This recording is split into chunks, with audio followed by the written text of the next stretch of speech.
The Magnificent Battle, Merlin, Arthur's Court, and the Mistress of Time by the Magus. Read by the Magus. Chapter 23, Running for Their Lives. They were lost in a forest, but all in all, the girls thought they had been pretty successful. By their reckoning, they had been nearly eaten by a fire-breathing dragon, but had made an escape. Then they had saved the life of a knight, someone called Pellinore. Then they had managed to escape from some stinking tin-can knights, so that they wouldn't have to be traded off as pawns in arranged marriages, or even worse, be married off to one of those stinking rust buckets who had captured them. From one way of looking at it, it had been a pretty good day. In a different way, however, it was less positive.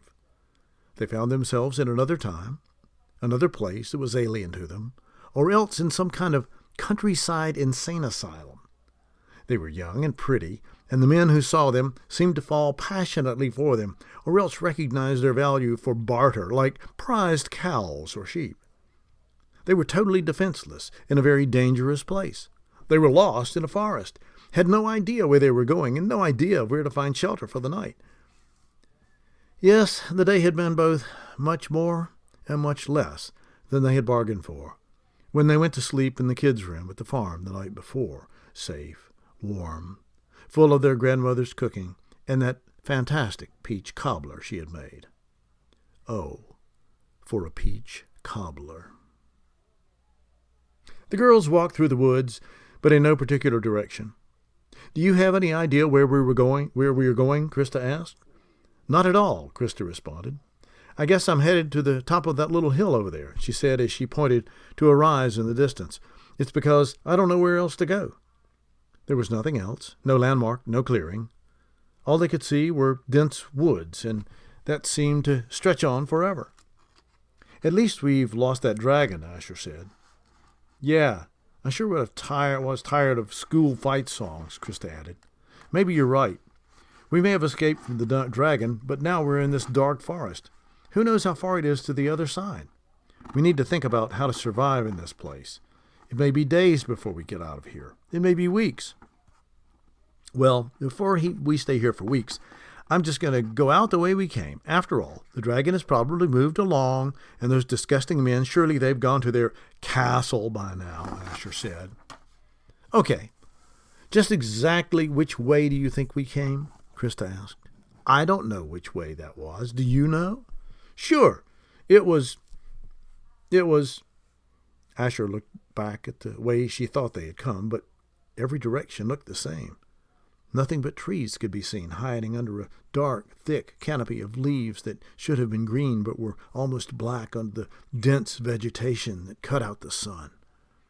"It was that way," she pointed in the general direction of another ridgeline. "I'm sure I could find my way out," Asher said with false confidence, knowing that she was not kidding anyone.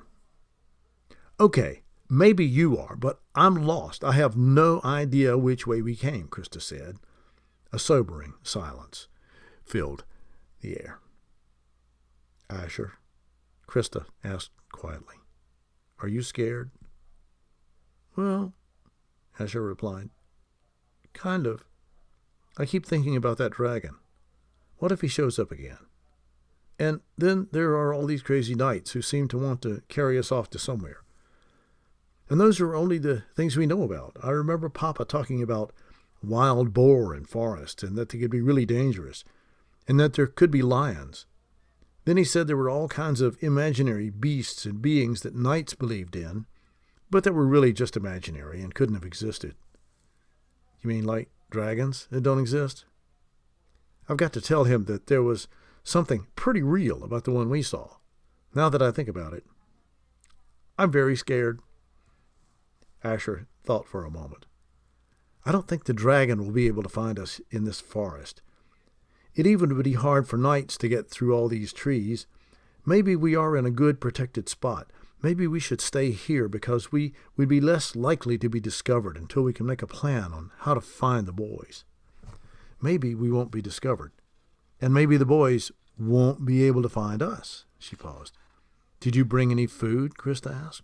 "No, I didn't," said a suddenly despondent Asher. then we are going to have to do something soon. We can't just camp out in here. Besides, we don't have any shelter, Asher lamented. Then let's keep going the way we were going and see what we can find. Maybe we can at least come across shelter for the night. We may be hungry, but we should be safe, at least if we don't run into one of those boars or a lion, Krista replied.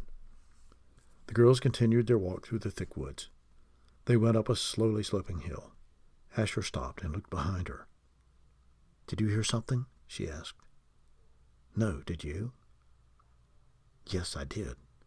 Or at least I thought I did," Asher answered, thinking to herself. "Oh no, not again." "What was it? Was it an animal, or a bird, or a person, or—" Krista asked. Asher didn't answer. Rather, she stood looking and listening. The woods were eerily quiet.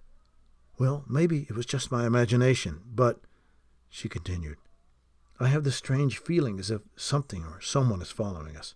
"Oh, come on," Krista responded. "You're just imagining things. Let's look for a stream or a spring. I'm getting thirsty." "Yeah, I guess the first thing is water. We've got to find water. Then we can look for some kind of shelter, at least for the night. Then we can scout around for something we might be able to eat." "Listen," Asher said in an excited voice, but softly. The girls strained their ears to hear. There were sounds coming from behind them. This time there was no doubt. The girls could hear growls and snarls and the sounds of running in the forest behind them. "Wolves!" Asher almost cried with terror. "Quick, let's climb a tree," Krista said excitedly. The girls looked in all directions for a tree to climb, but all they could find were enormous trees with massive trunks and limbs way up in the canopy. They ran down the slope from the ridge line they had been approaching, looking at the tree trunks as they passed by for low branches that would allow them to climb, or old vestiges of past limbs that might provide a foothold. But there was nothing. The sounds of the snarling and the howling grew louder.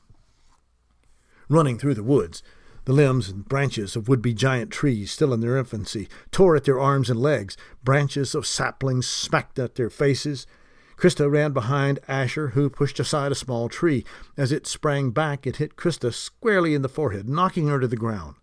There was no time for complaining, however, so Krista got up and ran after Asher, who was too concerned for finding a safe refuge to even notice. All the while, the terrible snarls and howls grew louder and closer. Krista paused for a moment to feel of her throbbing forehead and looked back in the direction from which they'd come. She saw them. There were 10, maybe 12 wolves in a pack, coming at a gallop, sniffing at the ground where the girls had passed, undoubtedly following their scent. The lead wolf stopped, raised his head, and howled. The rest circled him as if to celebrate with him the savory-smelling meal they were soon to be enjoying. Krista felt the terror turn to adrenaline and ran after Asher, passing her and nearly leaving her behind. As the wolves came closer, there were other sounds, the sounds of paws smashing into the ground, the sounds of panting and slobbered breathing. "Wait!" Asher yelled after Krista. "Look!" Asher pointed to a smaller tree beside a taller one. It was not the tallest, but tall enough, maybe to be out of the reach of the wolves. Best of all, the smaller tree had branches that came almost to the ground. "I think we can climb this one." Looking around, Krista could see that the wolves were at a full gallop. They were no longer following the scent of prey. They had seen them. "I guess this is all we have. Start climbing," she yelled to her cousin. Asher grabbed a branch and quickly pulled herself up and reached for the next one. She nearly lost her balance and slipped down, landing on top of Krista. Krista, feeling Asher fall on her shoulders, gave a push with all her strength she had and pushed Asher up toward the next branch. Then Krista grabbed a limb and used her feet to walk up the side of the smaller tree to get on top of a branch. Asher heard the wolves coming around the nearby trees and making for Krista, who was still not high enough to be out of reach. She realized she had to help Krista. Hanging over the branch she had crawled onto, she stuck her hands down toward Krista. Krista was climbing for all she was worth, but the wolves were only feet from the bottom of the tree. "Quick!" Asher shouted. "Take my hands!" Pulling as hard as she could, she managed to pull Krista up to a next higher branch. The pack leader leaped after Krista's foot and left a disgusting wet spot on her ankle as she was just out of the reach of the slobbering jaws of the terrible, angry wolfpack. The wolves weren't through, though. However, they jumped and howled and generally acted disagreeable. Then they all settled down around the tree to see who would be the first to get a tasty morsel when one of their victims dozed with fatigue and fell out of the tree into their ravenous jaws. "Oh, great. Out of one bad situation into another," Krista said. "What are we going to do now?" "I don't know about you, but I'm going to just sit here," Asher responded. "Yes, but we can't just sit here forever, and those guys don't look as if they're in any hurry to leave," Krista said. "They will be amazed how patient I can be," Asher said.